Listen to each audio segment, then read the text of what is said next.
Yes. What was the last reaction?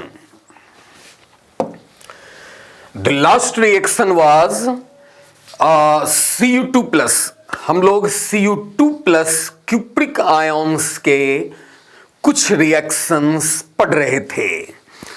और कितने reactions हमने पढ़े थे इसके? लास्ट शायद केसियन वाला था. Yes,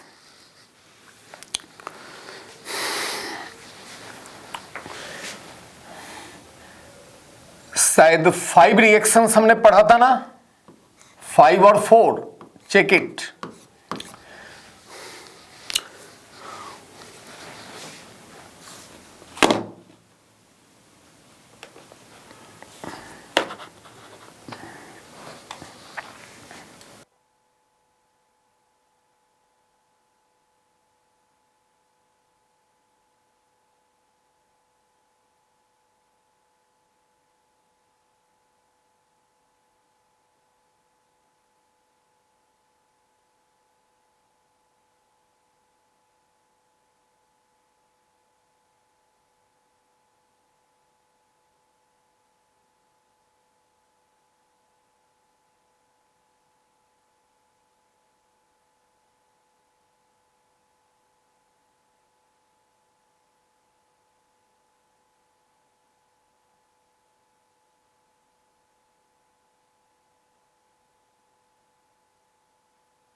Riya, am I audible? Riya, can you hear me? Yes, sir. Okay, last कितने रिएक्शंस हमने Cu2 प्लस में पढ़े थे? Cu2 प्लस क्यूप्रिक आयंस के रिएक्शंस हम पढ़ रहे थे. लास्ट नंबर ऑफ रिएक्शंस क्या था और वो किसके साथ था?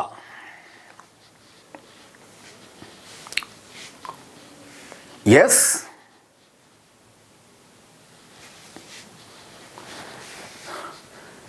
यस. नंबर ऑफ रिएक्शंस बताओ ना. लास्ट में क्या, कौन सा रिएक्शन था? नंबर. 4 रिएक्शंस पढ़े थे, 5 पढ़े थे, कितने पढ़े थे?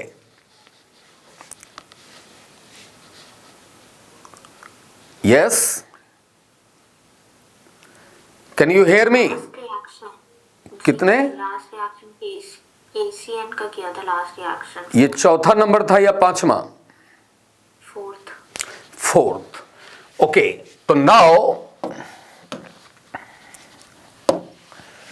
रिएक्शन नंबर 5 देखिए. Reaction with NaOH solution in cold.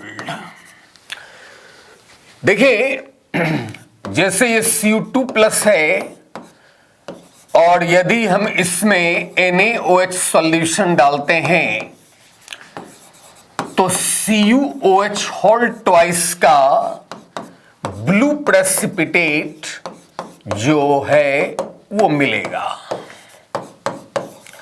Cu2 plus पानी में ब्लू होता है तो क्यूप्रिक हाइड्रोक्साइड यानी कॉपर 2 हाइड्रोक्साइड का ब्लू प्रेसिपिटेट मिलेगा. लेकिन ये जो CuOH होल ट्वाइस है ये मेटल का ऑक्साइड है यानी बेसिक, और NaOH भी क्या है? बेस है. इसलिए ये एक्सेस NaOH में डिसॉल्व नहीं होगा.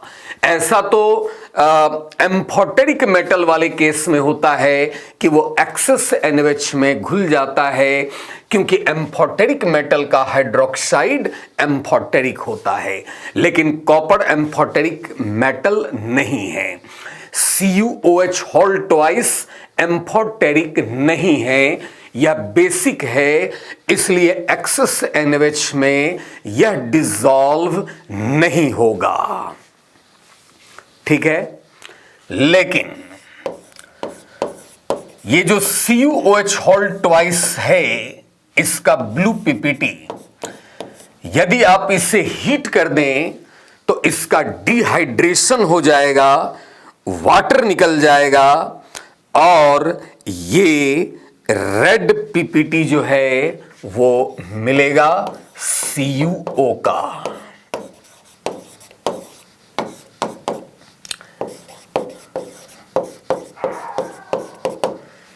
रेड पीपीटी CuO का याद करते चलिए। Next reaction number 6, reaction with Ki, potassium iodide solution. देखिए Cu2 प्लस ऑक्सीडाइजिंग एजेंट है और Ki यानी I माइनस ये बहुत ही पावरफुल रिड्यूसिंग एजेंट है। तो ये आयोडाइड Cu2 प्लस को रिड्यूस कर देगा Cu+1 में और ये बन जाएगा क्यूप्रस आयोडाइड, जिसे आप CuI भी लिख सकते हैं या Cu2I2 भी लिख सकते हैं। इसका व्हाइट प्रेसिपिटेट प्लस और ये I माइनस ऑक्सीडाइज हो जाएगा आयोडीन में और ये आयोडीन बचे हुए आयोडाइड के साथ I3 माइनस जिसके साथ K प्लस है और इसका इंटेंस ब्राउन सॉल्यूशन देता है। ये बहुत ही इंपॉर्टेंट रिएक्शंस हैं जो आइडोमेट्रिक टाइट्रेशन में हम यूज करते हैं। आईआईटी में कई बार ये क्वेश्चन पूछा गया है, तो ये रिएक्शंस याद रखने हैं क्योंकि ये आइडोमेट्रिक टाइट्रेशन में यूज होते हैं। लिख लें, this reaction is used in iodometric titration. क्या ये बातें क्लियर है? बोलो। क्योंकि ये जो I3 माइनस है इसमें आयोडीन और I माइनस है और आयोडीन एक माइल्ड ऑक्सीडाइजिंग एजेंट है और इसे जब हम हाइपो सॉल्यूशन में पास करते हैं तो जो इसके अंदर I माइनस है वो भी रह गया और I2 ऑक्सीडाइज हो गया I माइनस में और जो थायोसल्फेट है ये ऑक्सीडाइज हो जाता है सोडियम टेट्राथायोनेट में। तो यही this reaction is used in iodometric titration. इस बात को आप नोट कर लें, इस रिएक्शन का यूज आइडोमेट्रिक टाइट्रेशन में किया जाता है। उसी तरह एक रिएक्शन और लिखो, reaction number 7,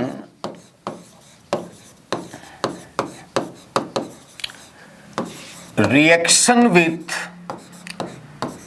potassium thionate solution. देखिए साइनाइड की ही तरह थायोसाइनेट भी पहले Cu+2 को रिड्यूस करता है Cu+1 में और खुद ऑक्सीडाइज हो जाता है। जैसे साइनाइड ऑक्सीडाइज होता था साइनोजेन में, तो थायोसाइनाइड थायोसाइनोजेन में ऑक्सीडाइज हो जाएगा जो कि सूडो हैलोजन कहलाता है। तो लिख लें, like cyanide ion,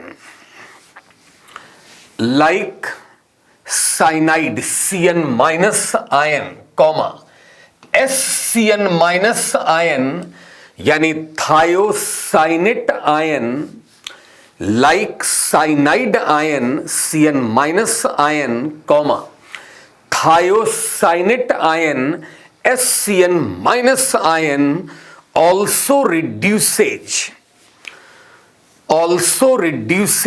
Cu2 plus first reduces Cu2 plus into Cu +1। क्या ये बात क्लियर हुई? क्लियर है? जैसे देखिए, ये Cu2+ है और ये पोटासियम थायोसाइनेट।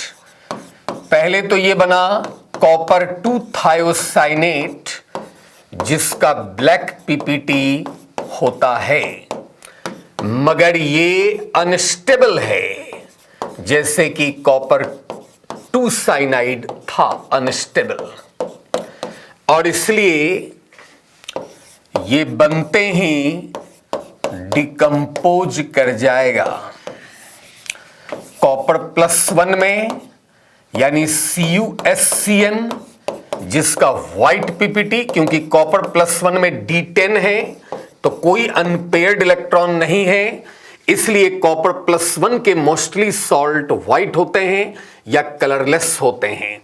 और जो थायोसाइनेट है ये ऑक्सीडाइज हो जाएगा साइनोजेन में, थायोसाइनोजेन में, थायोसाइनोजेन,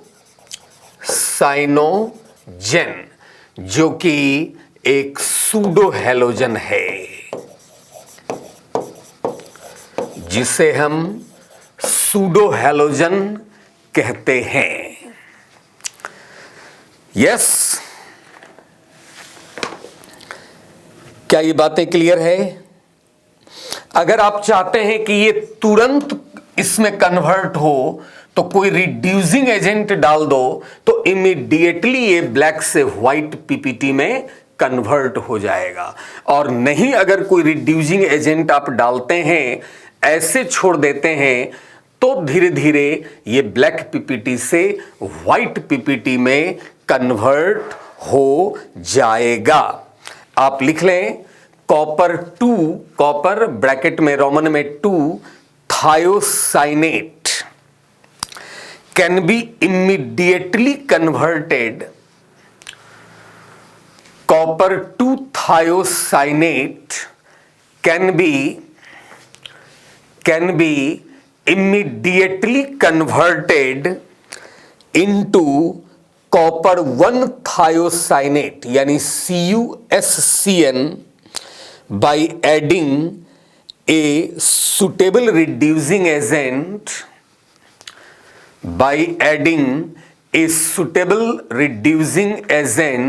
such as SO2।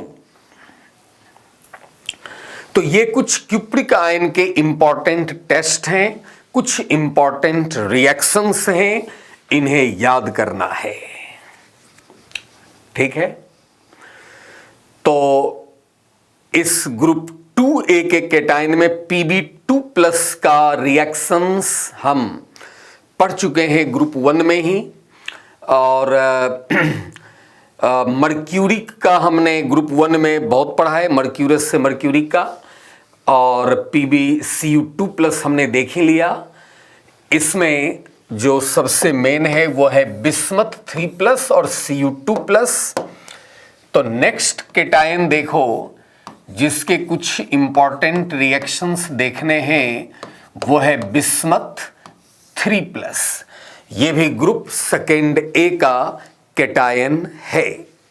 तो ये ग्रुप 2 का केटायन है, तो पहला रिएक्शन होगा कि ग्रुप 2 का जो रिएजेंट यानी H2S in presence of dilute HCl जो हमने डाला, तो उससे बिस्मथ सल्फाइड का हमें ब्लैक प्रेसिपिटेट जो है वह मिला। राइट? तो पहला रिएक्शन लिखो, precipitation with H2S in acidic medium.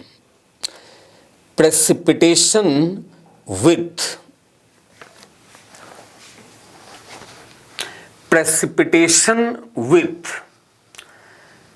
H2S gas in acidic medium। Acidic medium यानी कि डाइल्यूट HCl के प्रेजेंस में, और इसमें बिस्मथ सल्फाइड का व्हाइट पीपीटी जो है वो हमें मिलेगा। यस, जैसे देखिए बिस्मथ 3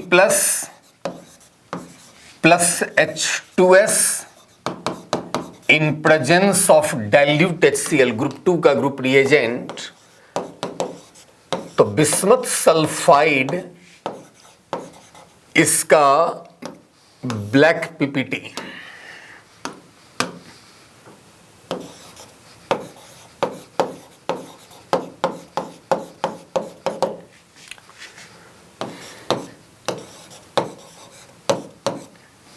ठीक है,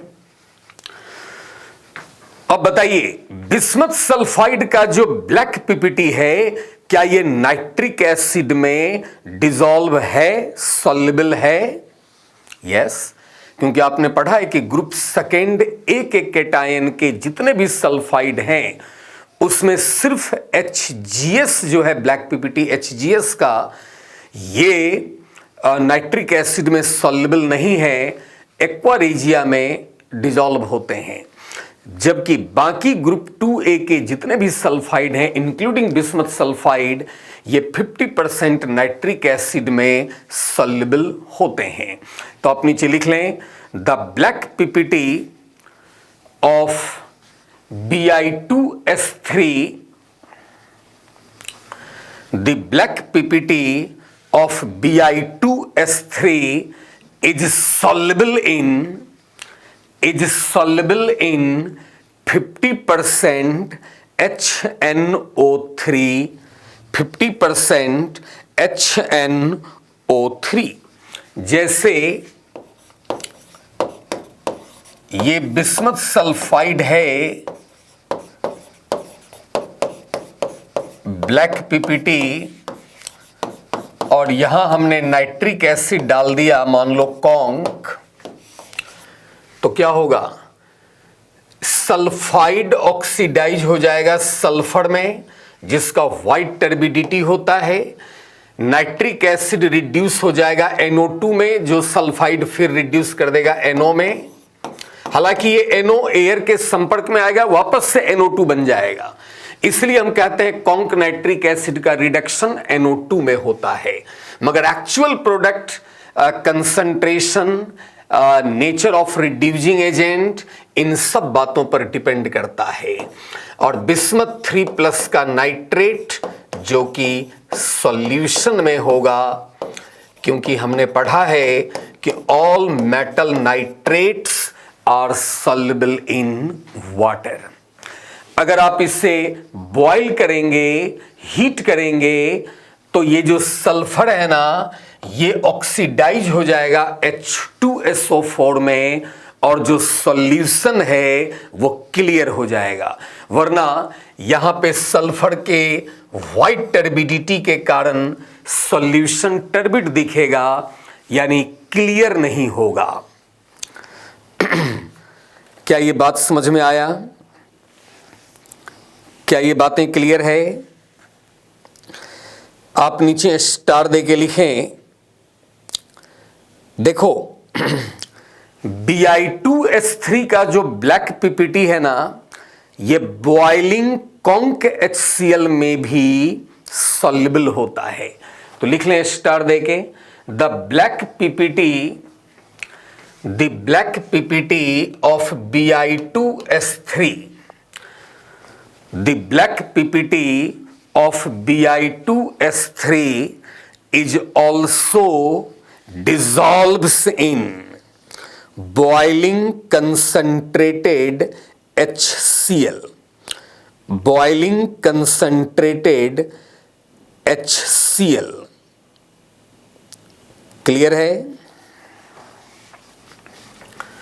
जैसे Bi2S3 इसका black PPT plus concentrated HCl boiling, तो ये बिस्मथ का क्लोराइड बनाएगा, और बिस्मथ का क्लोराइड क्या होगा? सॉल्युबल होगा। यस, और ये जो सल्फाइड है ना, ये स्ट्रॉन्ग कंजुगेट बेस है। ये सल्फाइड किसका कंजुगेट बेस है? H2S का conjugate base HS minus. H2S weak acid है तो HS माइनस स्ट्रॉन्ग बेस, और HS माइनस स्ट्रॉन्ग बेस तो और वीकर एसिड, तो फिर सल्फाइड HS माइनस का कंजुगेट बेस तो बहुत ही स्ट्रॉन्ग ब्राउनस्टेड बेस, तो कोई भी प्रोटिक सॉल्वेंट मिलेगा उससे प्रोटॉन खींच लेगा। तो ये सल्फाइड इससे प्रोटॉन खींचेगा तो ये H2S गैस निकला, और ये बिस्मथ 3+ और ये Cl माइनस BiCl3 जो एक्वस सॉल्यूशन के रूप में रहेगा, क्योंकि ये सॉल्युबल है, क्योंकि हमें पता है कि ग्रुप 1 के जो कैटायन है उसी का क्लोराइड इनसॉल्युबल है। ग्रुप 1 के आगे के जितने भी कैटायन हैं उसका क्लोराइड सॉल्युबल है। तो ये पानी में बिस्मथ 3+ और Cl माइनस आयन के रूप में रहेगा, हाइड्रेटेड फॉर्म में रहेगा। तो एक रिएक्शन हमने देख लिया पहला। दूसरा रिएक्शंस में आई रिएक्शन विथ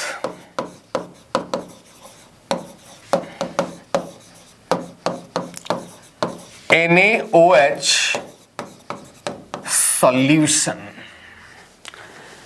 तो बिस्मथ हाइड्रोक्साइड का पीपीटी मिलेगा, लेकिन हमें पता है कि सिर्फ अल्केली और अल्कलाइन अर्थ मेटल का हाइड्रोक्साइड ही सॉल्युबल होता है, बाकी मेटल के हाइड्रोक्साइड इनसॉल्युबल होते हैं, प्रेसिपिटेट होते हैं। तो बिस्मथ का हाइड्रोक्साइड भी क्या होगा?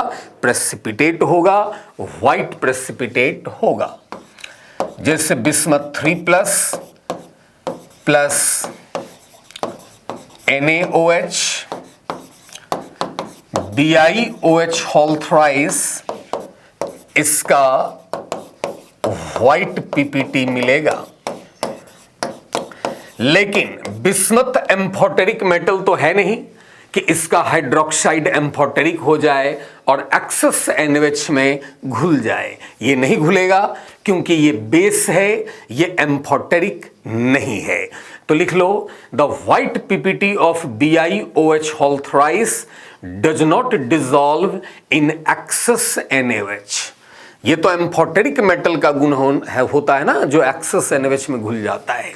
ये तो बेसिक है और NaOH भी बेस है, इसलिए एक्सेस NaOH में नहीं घुलेगा। तो आप लिख लें, the white PPT of BiOH whole thrice, the white PPT of BiOH whole thrice is insoluble in excess NaOH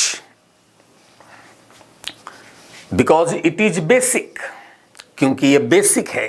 लेकिन सिंस यह बेसिक है इसलिए एसिड में यह डिसॉल्व हो जाएगा, एसिड में यह घुल जाएगा।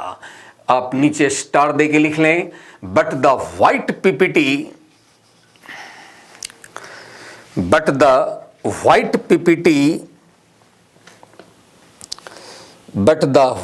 PPT of BiOH whole thrice, but the white PPT of BiOH whole thrice is soluble in acids, is soluble in acids।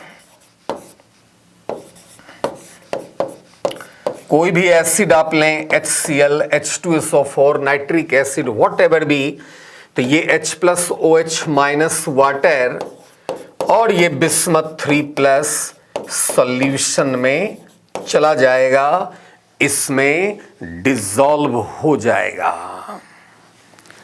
Clear है? क्या ये बातें समझ में आया? फिर नीचे स्टार देके एक बात लिखें, लेकिन अगर आप इसको हीट करोगे तो इससे कुछ वाटर, एक वाटर मान लो निकाल दो, और ये कुछ येलोइश व्हाइट कलर का हो जाएगा, क्योंकि कंप्लीट डिहाइड्रेशन इसका नॉर्मली नहीं होता है।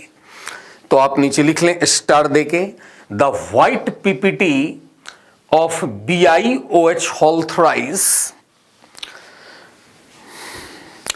The white PPT of BiOH whole thrice on boiling loses water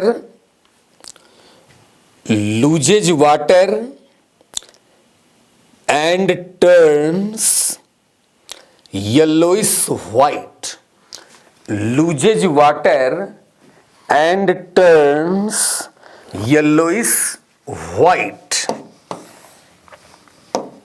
इस प्रकार।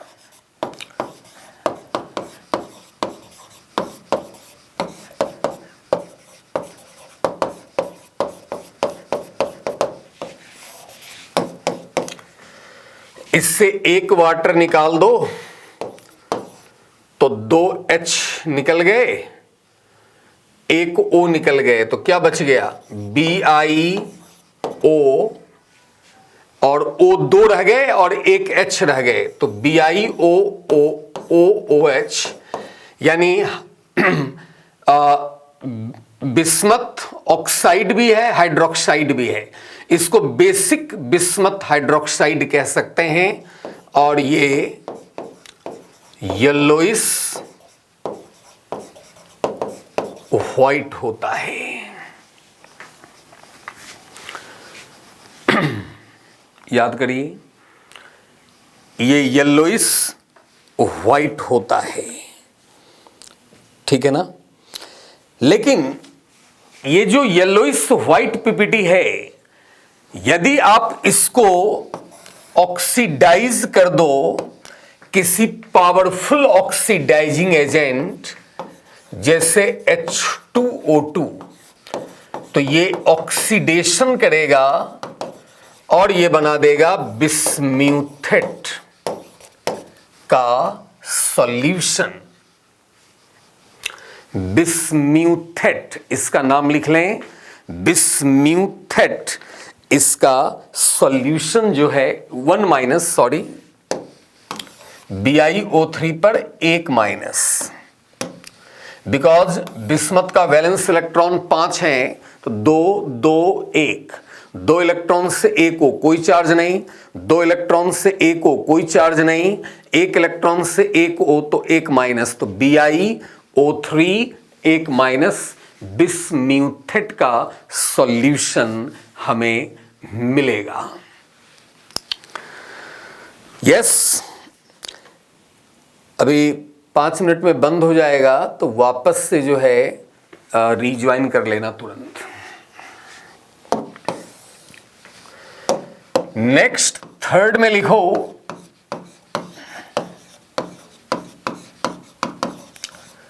Reaction with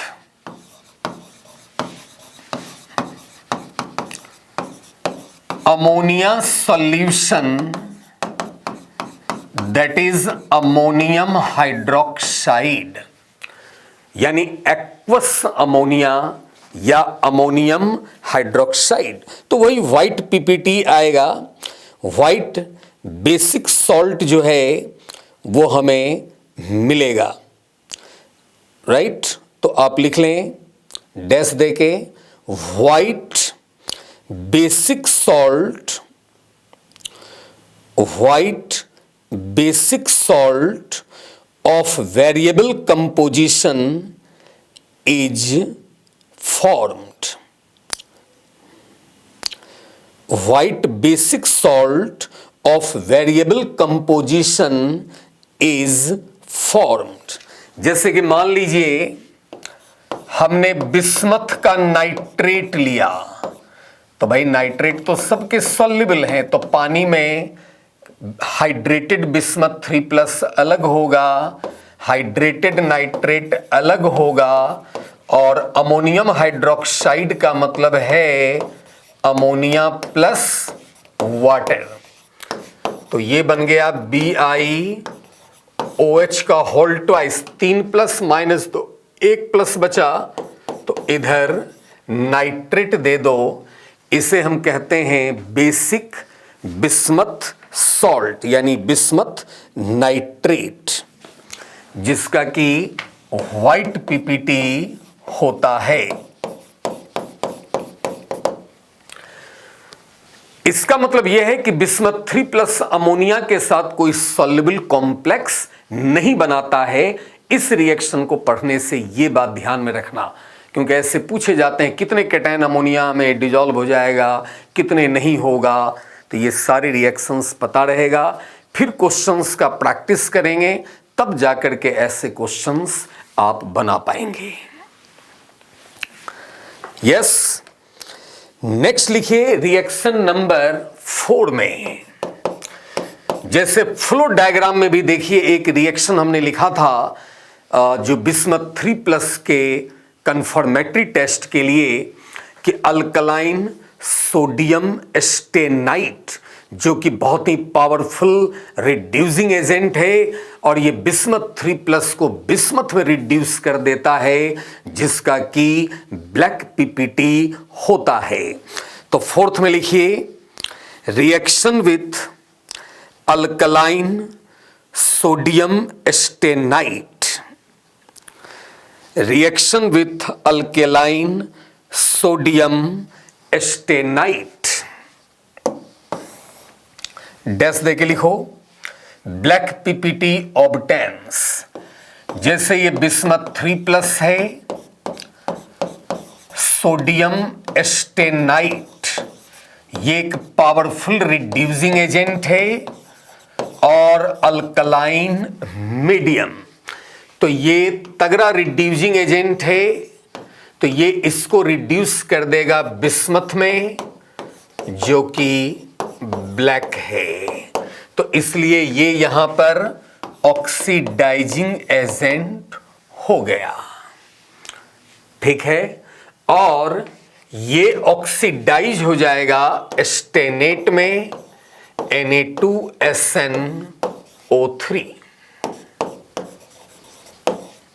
+4।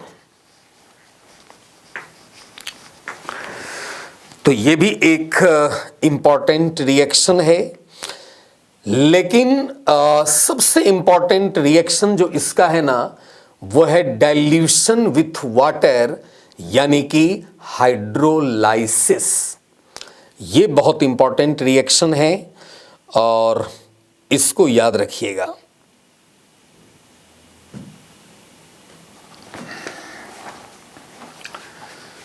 तो नेक्स्ट रिएक्शन नंबर 5,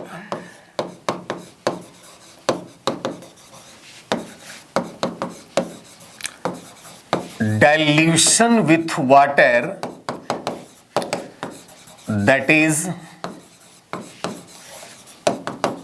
hydrolysis।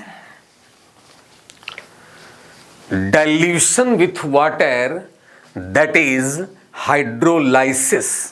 तो बहुत इंपॉर्टेंट रिएक्शंस यहां लिख लें, BiCl3 and antimony trichloride SbCl3 undergo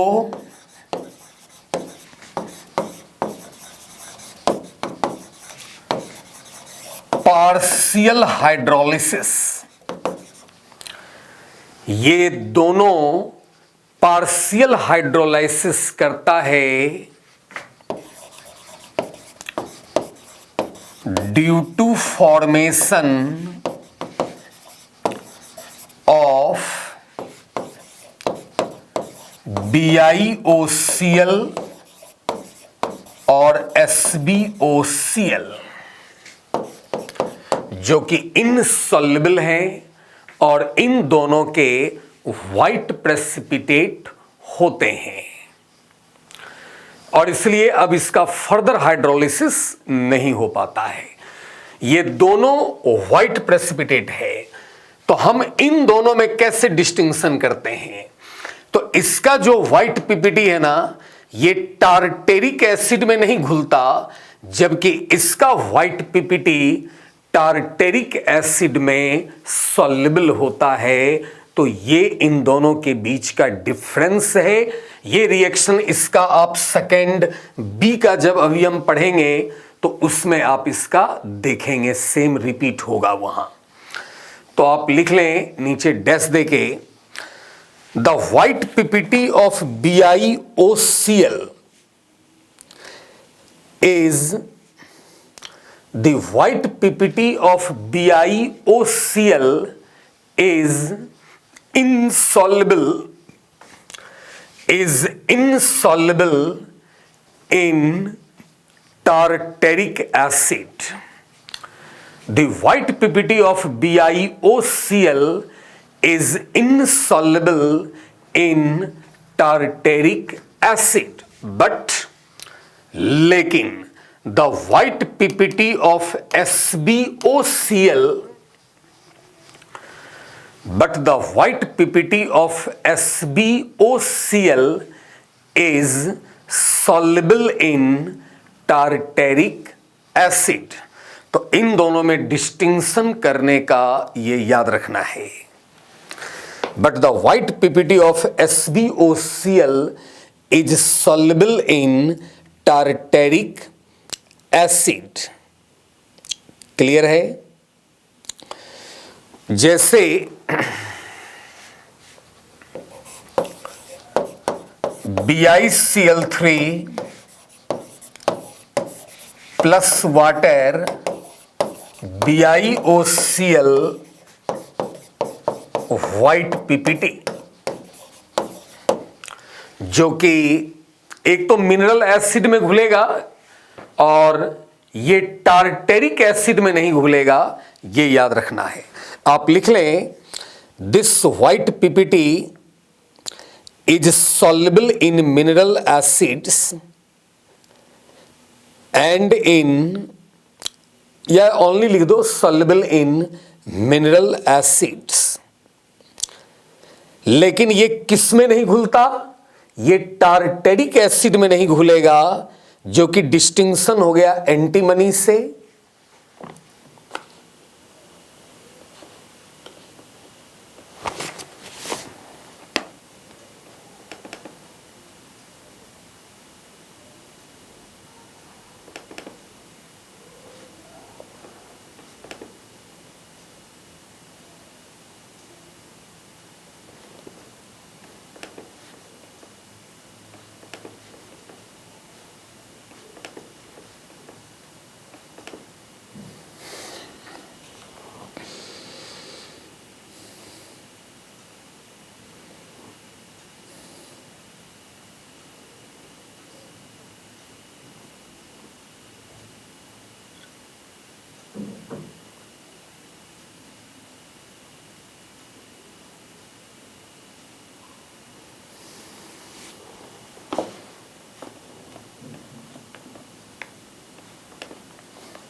yes,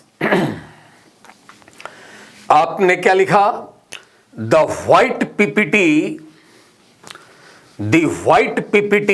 of BiOCl, the white PPT of BiOCl is soluble in mineral acids, is soluble in mineral acids but insoluble in tartaric acid,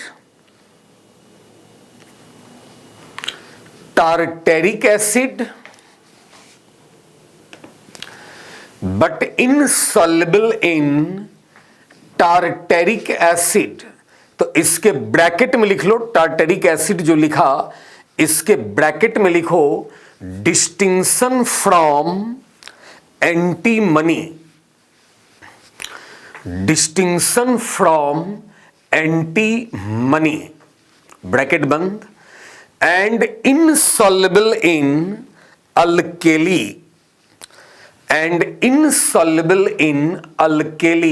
such as NaOH and insoluble in alkali such as NaOH और इसके bracket में लिखो distinction from tin, क्योंकि tin amphoteric metal है, उसका hydroxide घुल जाएगा access NaOH में, ये नहीं घुलता NaOH में, तो ये याद रखना है। और एक ये इंपॉर्टेंट रिएक्शन है, और एक दूसरा जो सबसे बहुत इंपॉर्टेंट रिएक्शन से कई बार IIT में पूछ चुका है, वो है नेक्स्ट रिएक्शन नंबर 6 में लिखो रिएक्शन विथ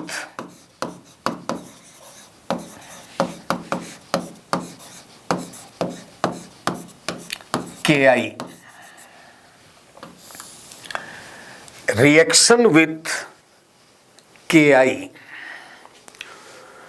पोटासियम आयोडाइड। बताया था ब्लैक पीपीटी मिलता है, जैसे बिस्मथ 3+ है plus Ki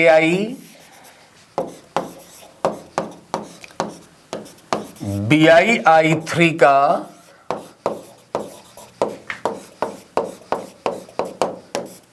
black PPT.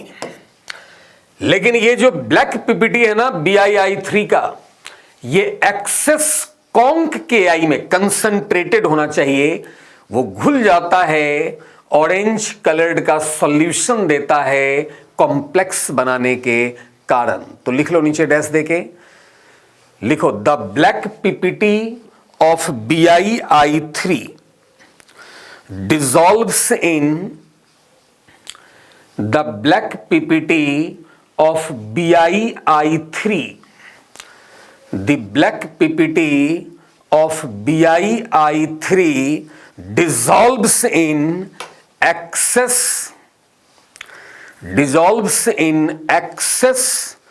concentrated Ki forming orange colored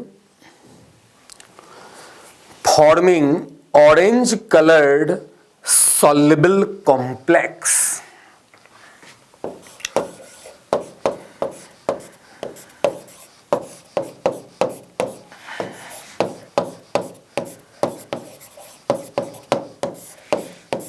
reversible होगा। बिस्मथ 3+ का कोऑर्डिनेशन नंबर 4 लेते हैं, तो यहां -1, ये ऑरेंज कलर्ड है सॉल्यूशन, आगे के होगा आयन के रूप में रहेगा, सॉल्युबल कॉम्प्लेक्स बन गया ऑरेंज कलर्ड का। हालांकि अगर आप डाइल्यूशन करेंगे तो इक्विलिब्रियम लेफ्ट में चला जाएगा, चूंकि ये कॉन्क डाइल्यूट हो जाएगा और वापस से हमें ब्लैक पीपीटी जो है BiI3 का मिल जाएगा। आप लिख लें ऑन डाइल्यूशन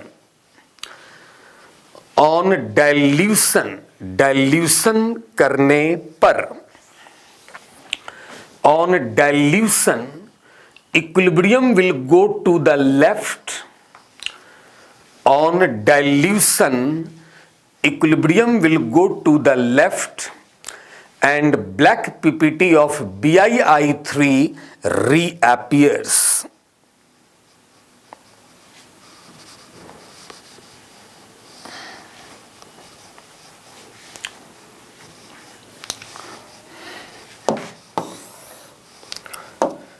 एक बात और लिख लें स्टार देके, on heating black PPT of BiI3 with water,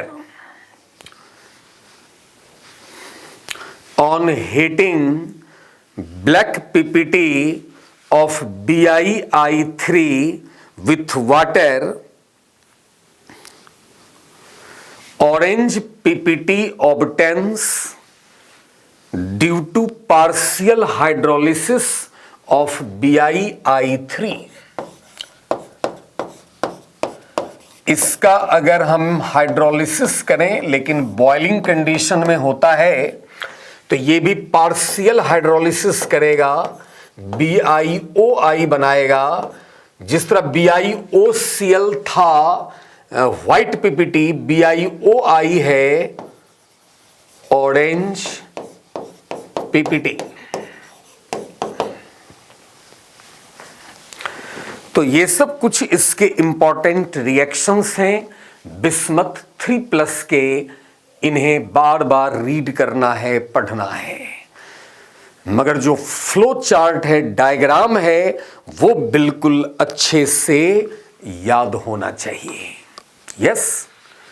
और इसके बाद एक और केटायन रह गया ग्रुप 2A का, वो है कैडमियम 2+, क्योंकि लेड के बारे में हम ग्रुप 1 के अंदर ही पढ़ चुके हैं।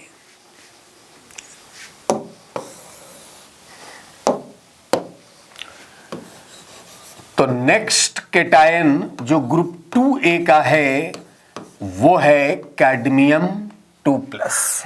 तो पहला ग्रुप 2 का ग्रुप रिएजेंट डालेंगे तो CDS का येलो PPT जो है वो मिलेगा। तो पहला तो वही होगा, reaction precipitation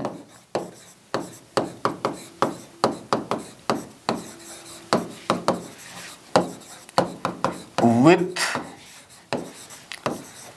H2S in acidic medium, यानी कि डाइल्यूट HCl के प्रेजेंस में। यस। तो इसमें लिख लें येलो PPT ऑब्टेन्स। जैसे कैडमियम 2+ है सॉल्यूशन में, हमने H2S गैस पास किया in the presence of dilute HCl, तो CDS कोल्ड ड्रिंक स्लाइस जो कि येलो PPT होता है, ये मिला, और ये 2H+ एक्वस। अब बताइए ये जो येलो PPT है CDS का, क्या ये नाइट्रिक एसिड में सॉल्युबल है? तो बिल्कुल है, क्योंकि हमने कहा था ग्रुप सेकेंड A के केटायन के सारे सल्फाइड नाइट्रिक एसिड में सॉल्युबल हैं एक्सेप्ट HGS जो कि सिर्फ एक्वारेजिया में डिसॉल्व होता है। तो आप नीचे लिख लें the yellow PPT of CDS dissolves in hot dilute HNO3, dissolves in hot dilute HNO3 यानी कि नाइट्रिक एसिड। ये CDS और ये नाइट्रिक एसिड, तो इसका ऑक्सीडेशन हो गया सल्फर में जिसकी व्हाइट टर्बिडिटी आएगी, इसका रिडक्शन हो गया NO में, और ये कैडमियम का नाइट्रेट बनेगा जो सॉल्यूशन में कैडमियम 2+ और नाइट्रेट के रूप में रहेगा, क्योंकि हर मेटल का नाइट्रेट सॉल्युबल होता है।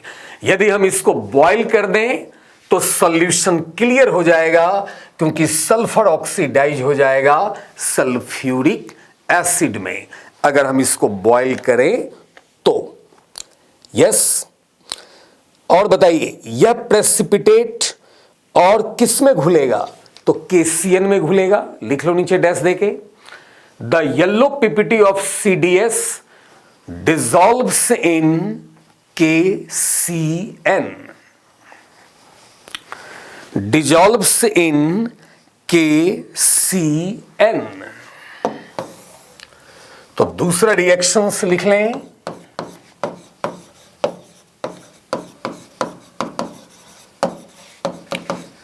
रिएक्शन विथ KCN,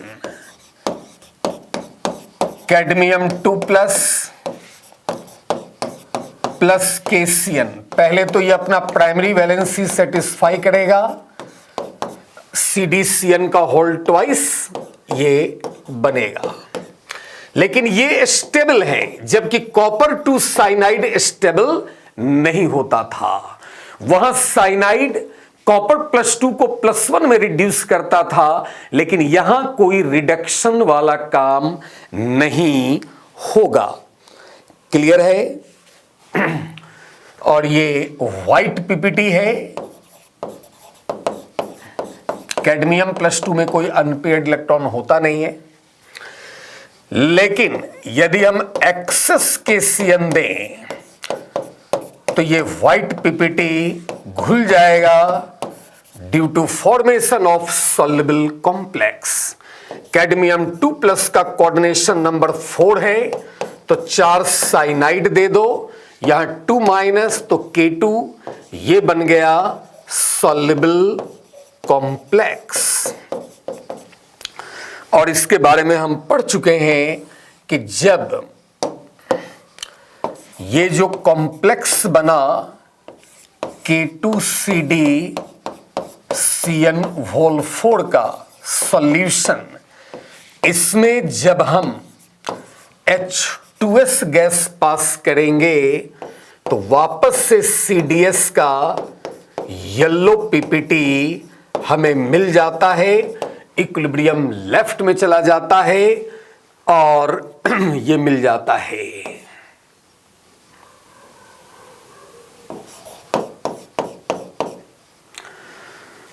ओके, तो इस रिएक्शन को आप याद रखें।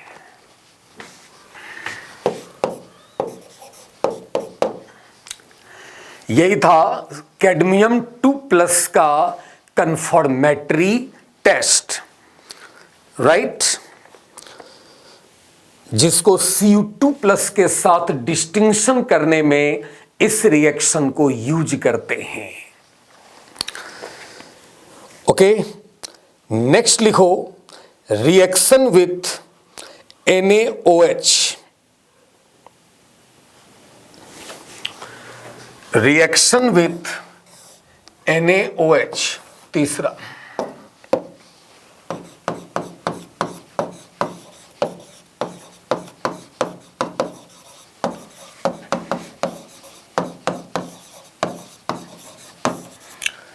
भाई जैसे कैडमियम 2+ है और NaOH डाला तो CdOH होल ट्वाइस इसका व्हाइट पीपीटी मिलेगा।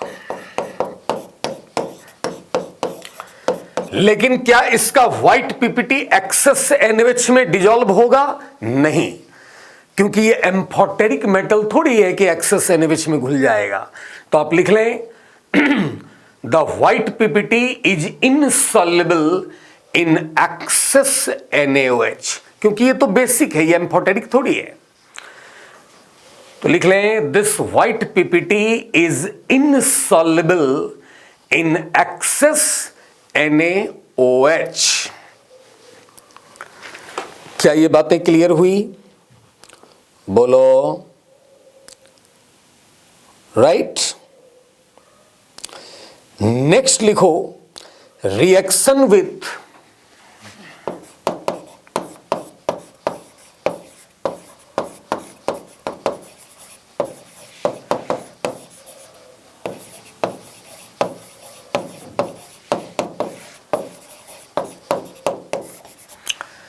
Ammonia solution, that is ammonium hydroxide या एक्वस NH4OH। पहले तो यहां भी कैडमियम हाइड्रोक्साइड का व्हाइट पीपीटी आएगा जो एक्सेस अमोनिया में डिसॉल्व हो जाएगा अमाइन कॉम्प्लेक्स बना करके। तो वेरी इंपॉर्टेंट यह रिएक्शन। तो लिखो डैश देके ammonium hydroxide NH4OH first gives white PPT। NH4OH first gives white PPT of CdOH का whole twice। white PPT of CdOH whole twice which gets dissolved in excess of ammonia which gets dissolved in excess of ammonia due to formation of soluble complex. Due to formation of soluble complex, जैसे ये cadmium 2+ है और ये ammonium hydroxide या ammonia in water एक ही बात है, तो CdOH का होल ट्वाइस इसका व्हाइट PPT मिलेगा। लेकिन अगर हम ये रिएजेंट जो अमोनिया है या अमोनियम हाइड्रोक्साइड ये एक्सेस में रखेंगे तो ये अमाइन कॉम्प्लेक्स बन जाएगा, PPT डिसॉल्व हो जाएगा।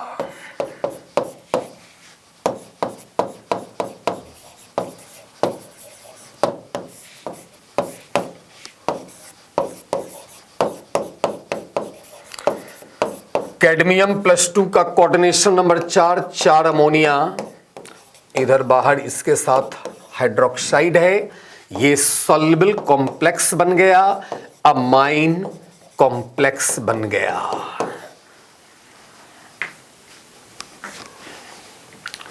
यस, नेक्स्ट रिएक्शन विथ 5 में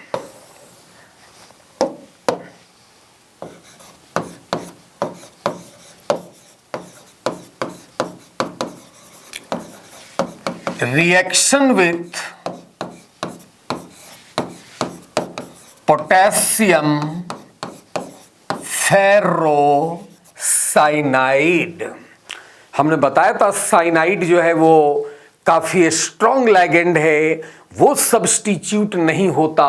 हाँ, बस बाहर जो K+ है उसके जगह कैडमियम 2+ जो है वो आ जाएगा।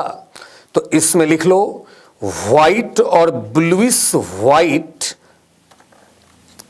इज फॉर्म्ड, व्हाइट और bluish white is formed, white और ब्लूइश व्हाइट इज फॉर्म्ड, यानी PPT कैडमियम 2+ K4 FeCN6।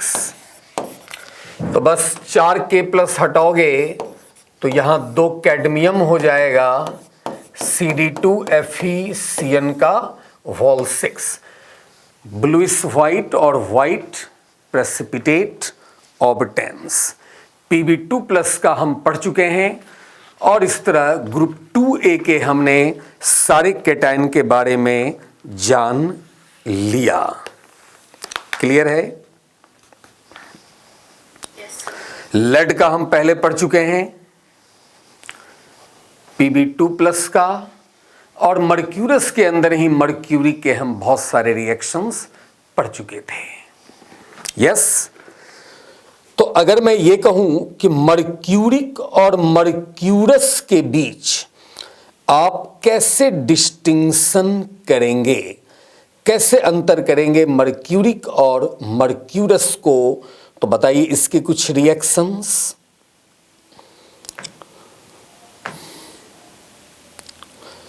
एक तो अमोनिया वाला याद है, यस। तो जैसे लिखो एक क्वेश्चन,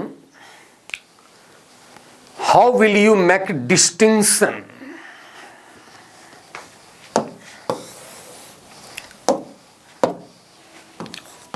क्वेश्चन लिखिए, how will you make distinction in between mercuric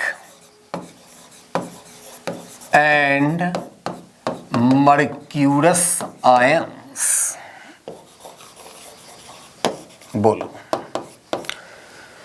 तो याद करो एक हमने एक्वस अमोनिया यानी कि अमोनियम हाइड्रोक्साइड वाला रिएक्शन पढ़ चुके हैं। तो पहला में लिख सकते हैं यूजिंग एक्वस अमोनिया और अमोनियम हाइड्रोक्साइड, और ये हम पढ़ चुके हैं। क्या था ये कि अगर मर्क्यूरिक आयन है और इसमें अगर हम एक्वस अमोनिया देते हैं तो ये तगड़ा इलेक्ट्रोफाइल, तगड़ा न्यूक्लियोफाइल, ये लोन पेयर इसको दिया, इस पे प्लस, तो यहां से H+ निकला। तो मर्क्यूरिक के साथ एमिडो आयन आ गए, यहां पर प्लस, जो भी एनायन होगा वो यहां आएगा और इसका व्हाइट पीपीटी होता है, और जो N पर प्लस आया तो H+ निकला, वो बचे हुए अमोनिया के साथ अमोनियम आयन में कन्वर्ट हो गया। लेकिन अगर यहां मर्क्यूरस है प्लस अमोनिया तो ये डिस्प्रोपोर्शनेशन करता है मरकरी में, जो कि ब्लैक है, प्लस मर्क्यूरिक, और ये मर्क्यूरिक फिर अमोनिया के साथ यही बनाएगा, मर्क्यूरिक एमिडो आयन प्लस अमोनियम। ये तो व्हाइट है, ये ब्लैक है, तो दोनों मिल करके ब्लैक हो गया। तो इससे हम इस रिएक्शन के द्वारा मर्क्यूरिक और मर्क्यूरस आयन के बीच डिस्टिंक्शन कर सकते हैं। यस, और बताओ कैसे कर सकते हैं? दूसरा, बेस के साथ हीट करो। दूसरा में लिखो रिएक्शन विथ NaOH,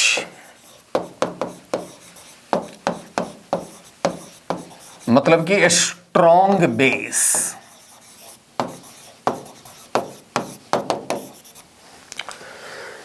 इसमें लिख लें कि देखिए, अगर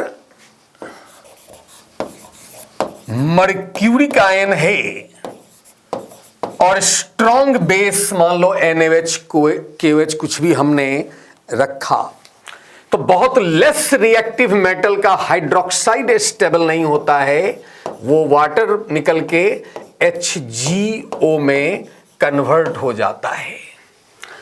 और ये जो HgO बना मर्क्यूरिक ऑक्साइड, इसका कलर ब्राउन रेड प्रेसिपिटेट होता है।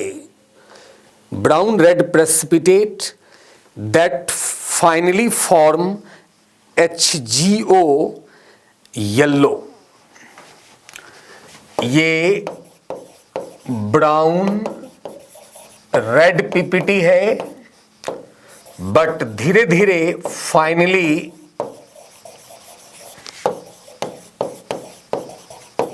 Becomes yellow. इसके स्ट्रक्चर में चेंज होने के कारण धीरे धीरे कूल होगा, तो ये ब्राउन रेड पीपीटी से येलो बन जाएगा। लेकिन अगर यहां मर्क्यूरस आयन है और आप स्ट्रॉन्ग बेस लेते हैं तो यहां Hg2O बनेगा, जिसका कि ब्लैक पीपीटी होता है, मर्क्यूरस ऑक्साइड जिसका कि ब्लैक पीपीटी होता है।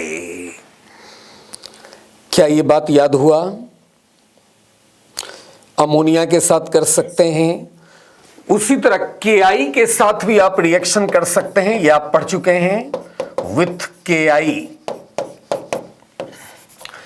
देखो, मर्क्यूरिक में KI डालते हैं तो पहले Hgi2 का रेड पीपीटी मिलता है, और ये रेड पीपीटी जो है फिर एक्सेस KI में घुल करके कलरलेस हो जाता है, जबकि मर्क्यूरस में Ki डालते हैं तो मर्क्यूरस आयोडाइड का ग्रीन पीपीटी मिलता है, जो एक्सेस Ki में जो है डिस्प्रोपोर्शनेट करके मरकरी ब्लैक और Hgi42- जो कलरलेस है।